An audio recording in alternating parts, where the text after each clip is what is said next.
कल्पना करके देखिएगा, ना पहले कभी चेहरा मिला था, ना इस समय मिल रहा है, और ना आगे किसी का चेहरा किसी के साथ 100% मिलने वाला है।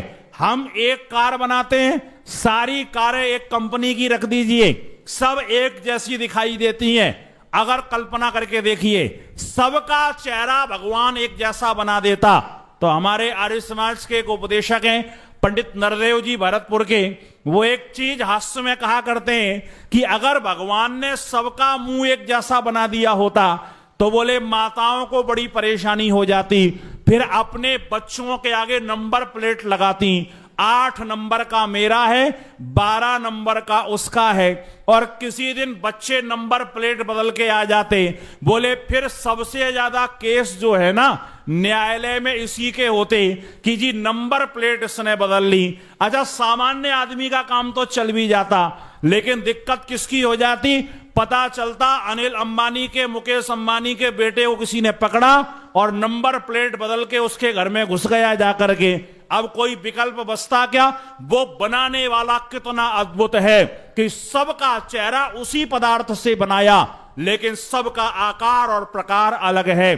चेहरे की बात जाने दीजिए, ये जो हमारे फिंगरप्रिंट्स होते हैं ये भी आपस में किसी के मिलते नहीं है। और तो और जाने दीजिए, ये जो आवाज बनाई है ये आवाज भी किसी की किसी के साथ में मिलती नहीं है।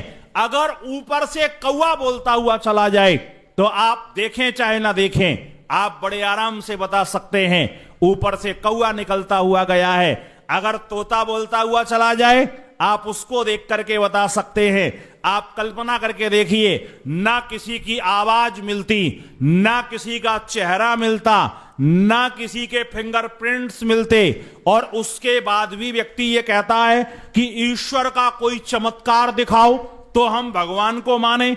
इस दुनिया में जहां दृष्टि दौड़ाओगे वहां चमत्कार ही चमत्कार आपको दिखाई देंगे, नया नयापन आपको दिखाई देगा।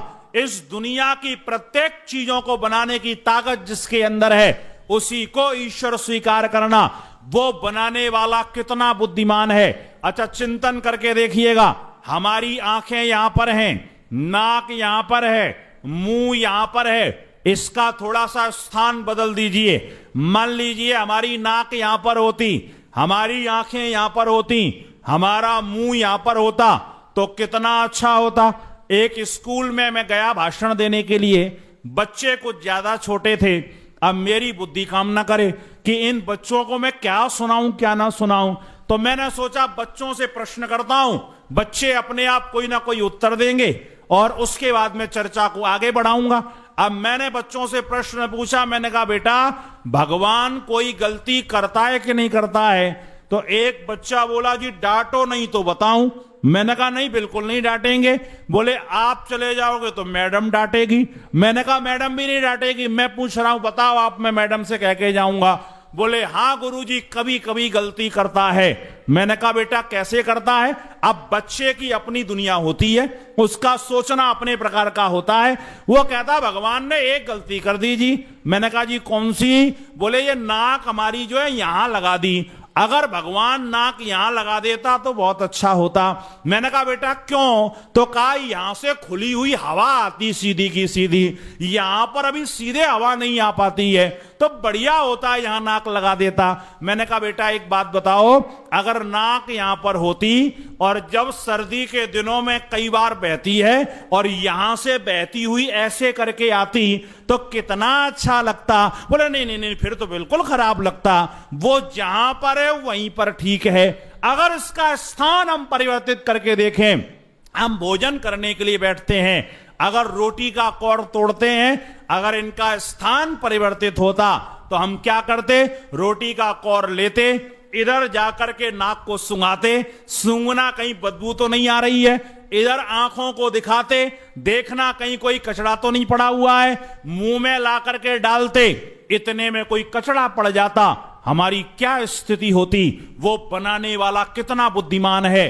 आंख भी यहीं पर है, नाक भी यहीं पर है, मुंह भी यहीं पर है। रोटी का कौर तोड़ते हैं, आंखें देख लेती हैं, नाक सूंघ लेती है और मुंह आराम से खा लेता है। और मुंह के अंदर एक सीआईडी ऑफिसर बैठा दिया है। और वो सीआईडी ऑफिसर कौन सा है? जिसको हम जीभ कहते हैं।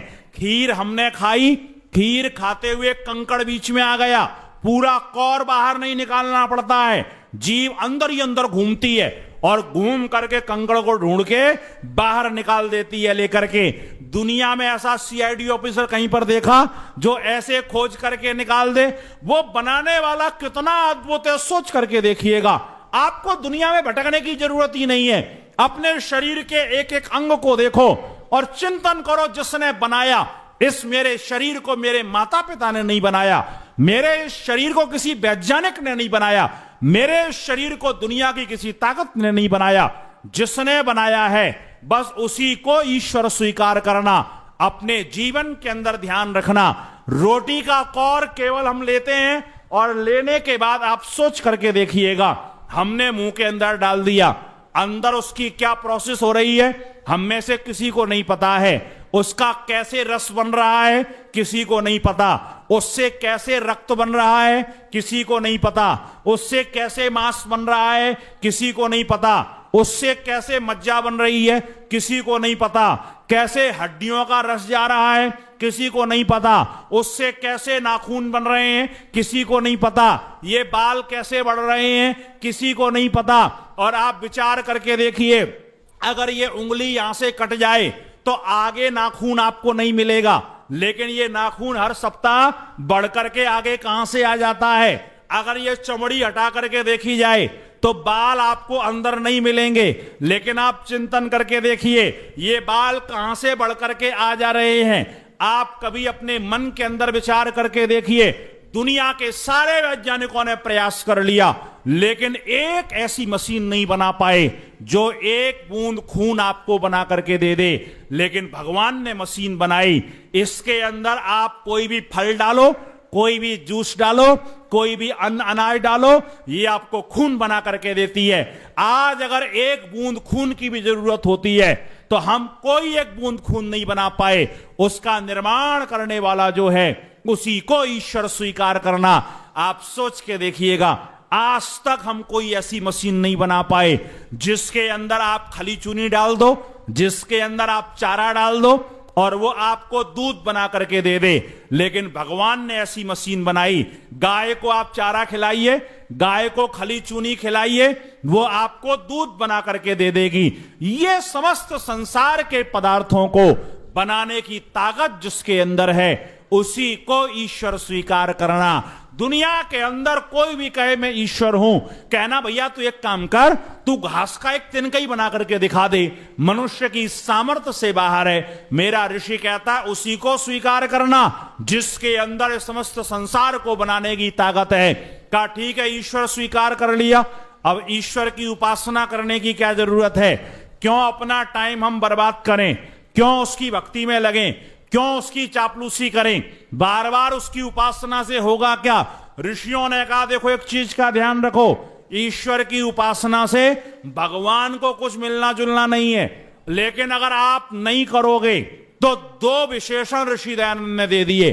जो ईश्वर का उपासक नहीं होगा का वो महामूर्ख और कृतज्ञ होगा।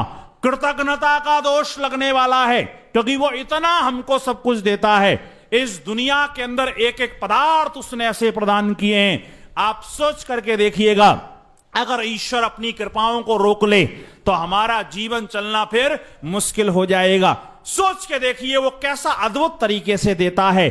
जब हम और आप छोटे थे तो भगवान ने हमको दांत नहीं दिए, क्योंकि भगवान जानता था कि इसकी आंतें इतनी मजबूत नहीं है कि कठोर चीजों को खा के पचा पाए। इसलिए भगवान ने क्या कहा, देखो पतला पतला खाना जिससे तुम्हारी आंतें पचा लें। जब देखा अब थोड़ा सा इसकी आंतें मजबूत हो गई तो दूध के दांत दे दिए। कहा एक काम करो, थोड़ा थोड़ा कठोर कठोर खाओ।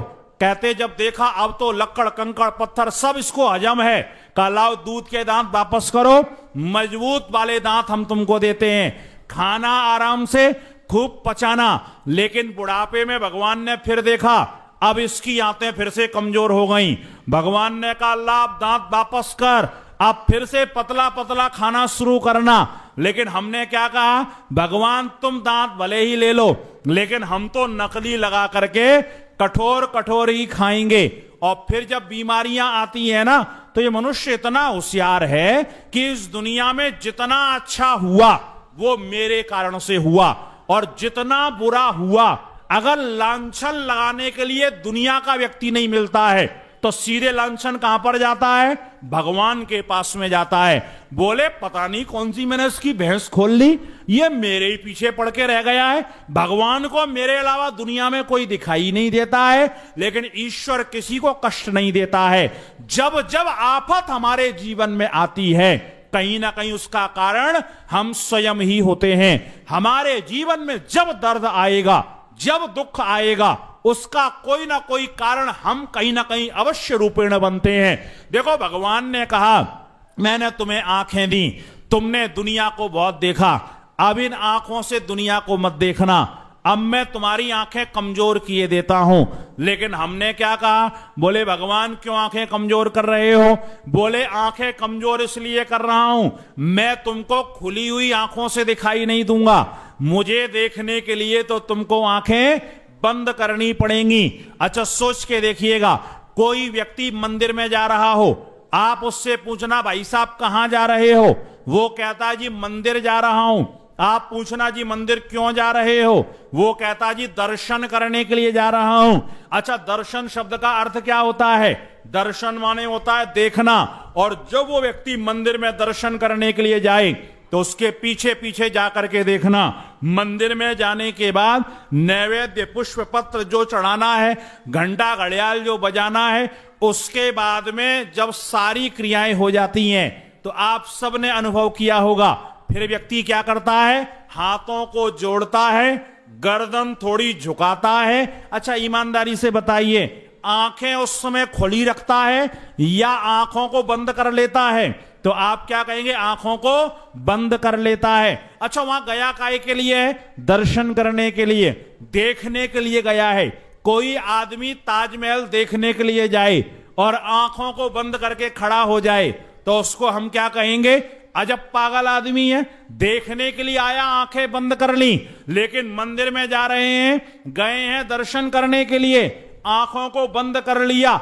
शरीर की स्वाभाविक प्रक्रिया बता रही है उसके जब जब दर्शन होंगे तब तब आपको अपनी आंखों को बंद करना पड़ेगा।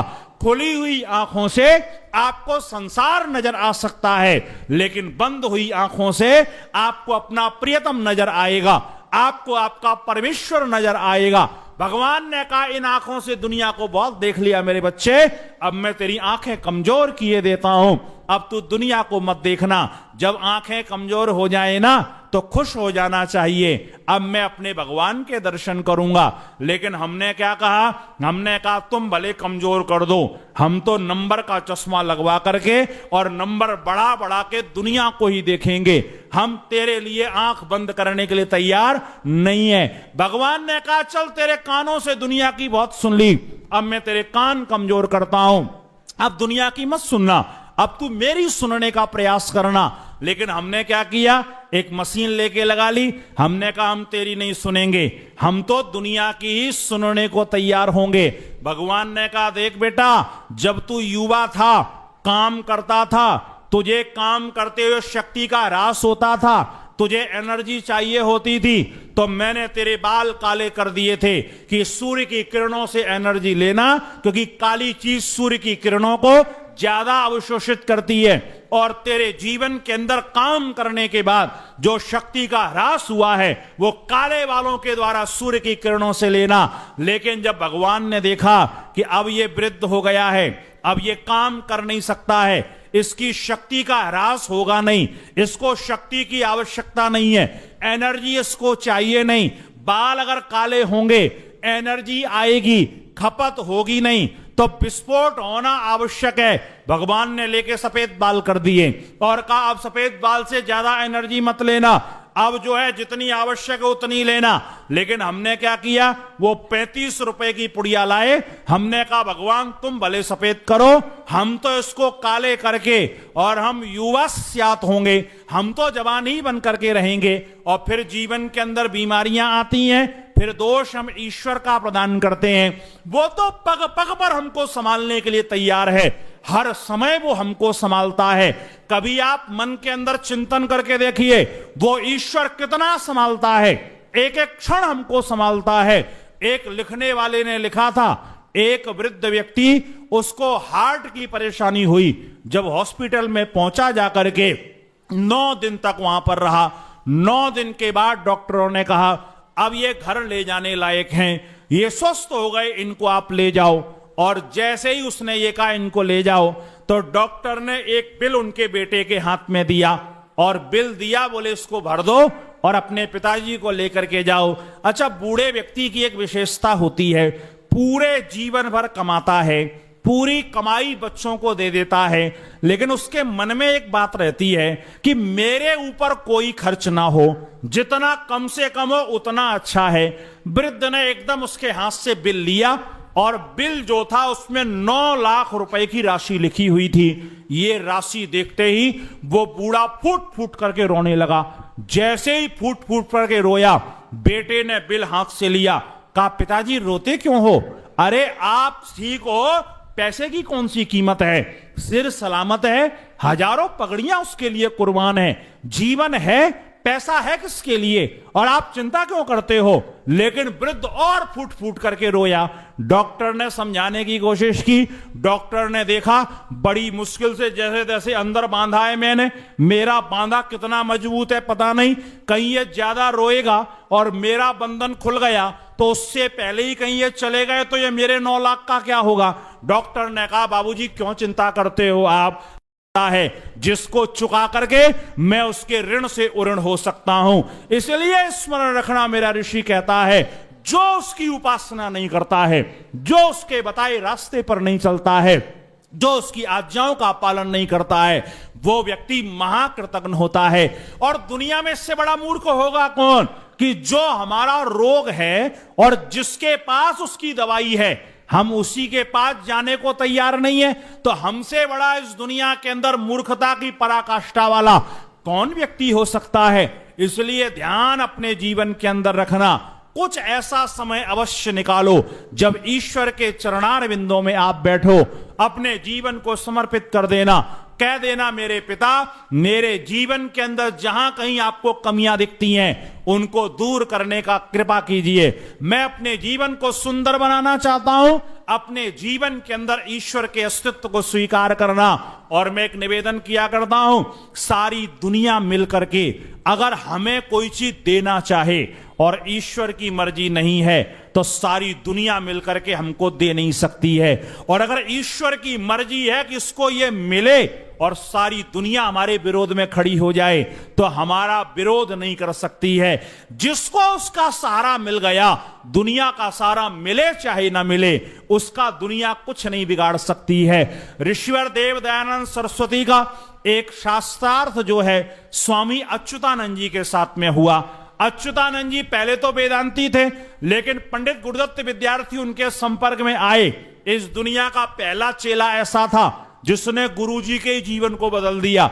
गुरुदत्त विद्यार्थी उनके पास गए थे वेदांत दर्शन पढ़ाने के लिए और उनको ऋषि दयानंद पढ़ा करके आ गए, उनको आर्य समाज में लेकर के आ गए।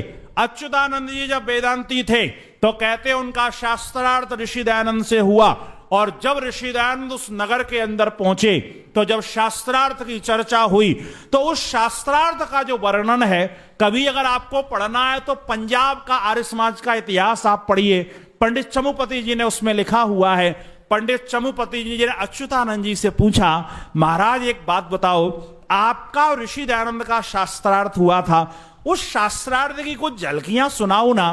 तो अच्युतानंद जी ने कहा, देखो महाराज, जिस समय स्वामी जी से मेरा शास्त्रार्थ होना था, कहा मैं भी गुरुकुल से नया नया पढ़ करके निकला था, शास्त्रों का मैंने भी अध्ययन किया था।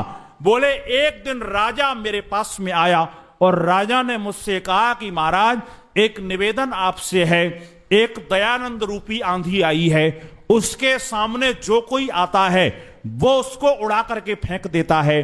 हमारी जो प्राचीन परंपराएं हैं, चाहे वो सड़ी गली ही क्यों ना हो, चाहे वो खराब परंपरा ही क्यों ना हो, लेकिन उन परंपराओं को मैं सुरक्षित करना चाहता हूं।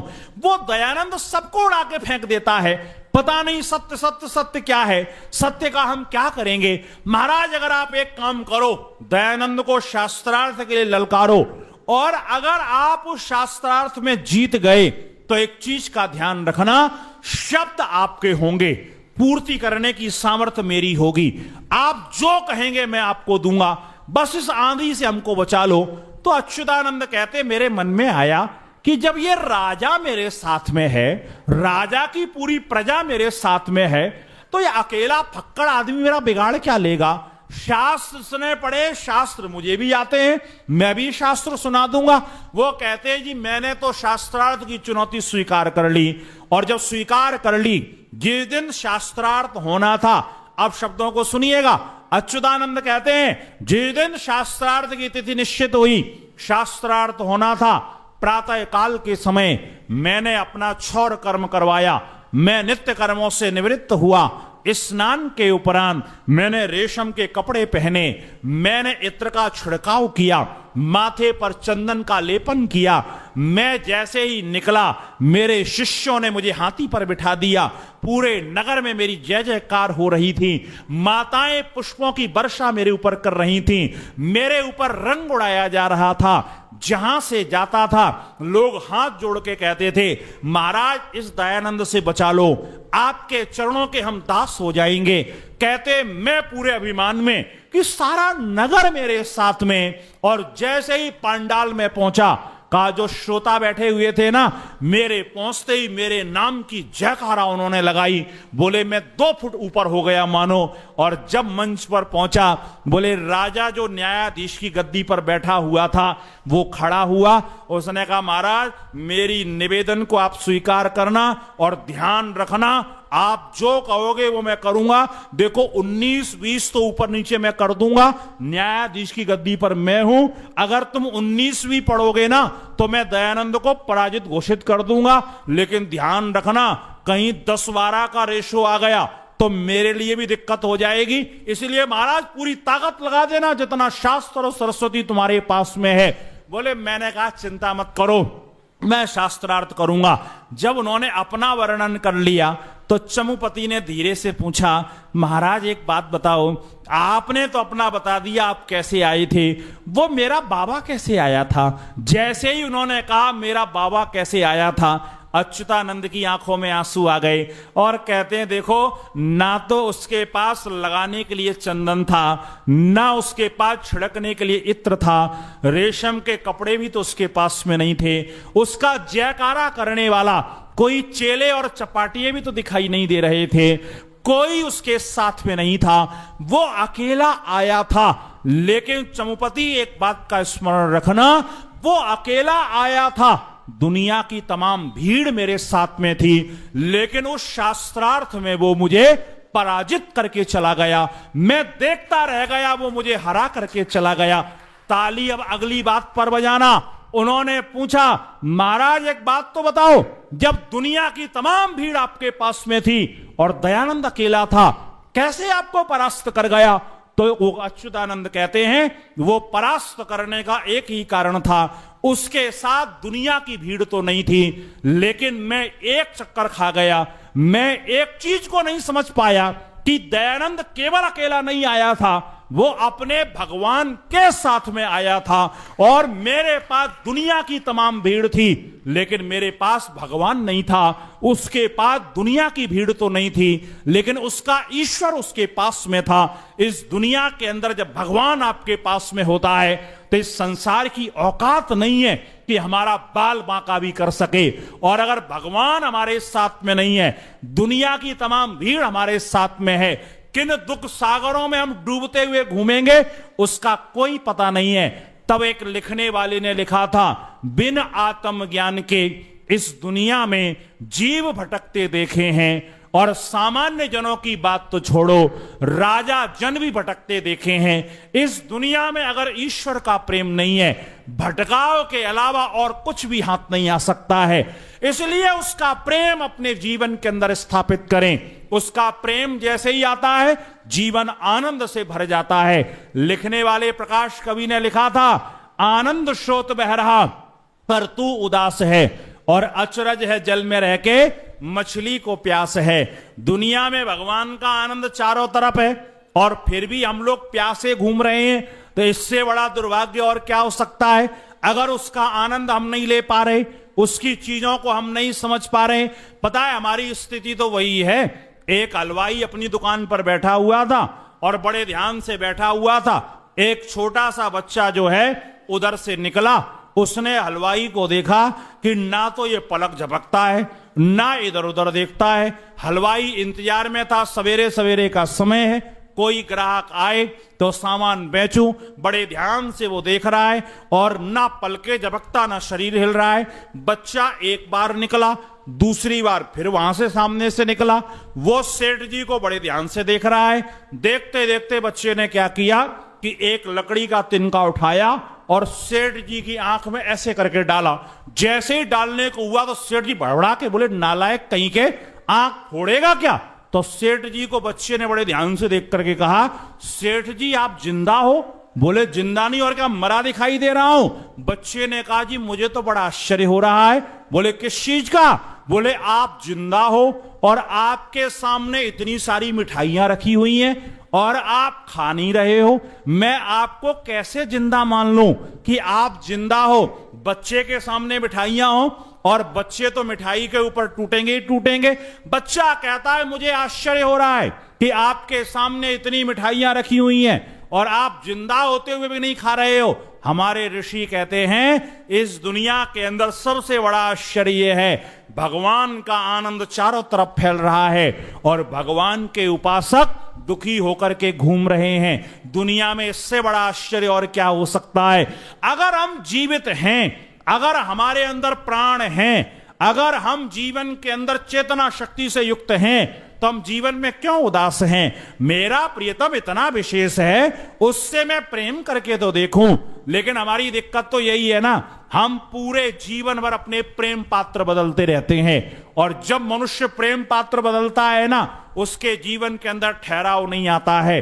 केवल अपना प्रेम का पात्र एक बना करके रखिए, उस ईश्वर को अपना प्रेम पात्र बनाएं, और जैसे ही भगवान को प्रेम पात्र बनाएंगे जीवन की सारी समस्याओं का समाधान हो जाएगा।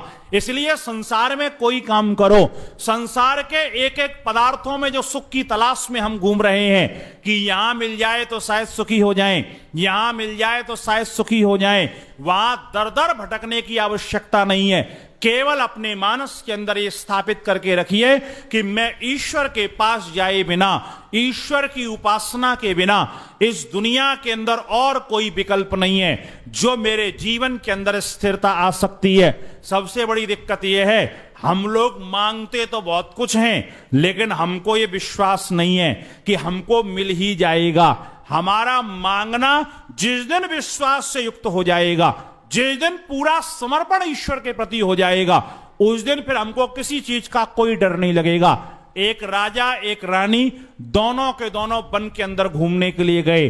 जो रानी थी वो थोड़ी सी ईश्वर की कम उपासक थी, लेकिन राजा था वो ईश्वर का परम उपासक था। रानी को उसने कहा तुम अपनी सहेलियों के साथ घूमने जाओ, मैं थोड़ी देर यहीं पर बैठ करके और ये ईश्वर की सुंदर प्रकृति को देखूंगा, इसको निहारूंगा, भगवान ने कितनी सुंदर प्रकृति बनाई है।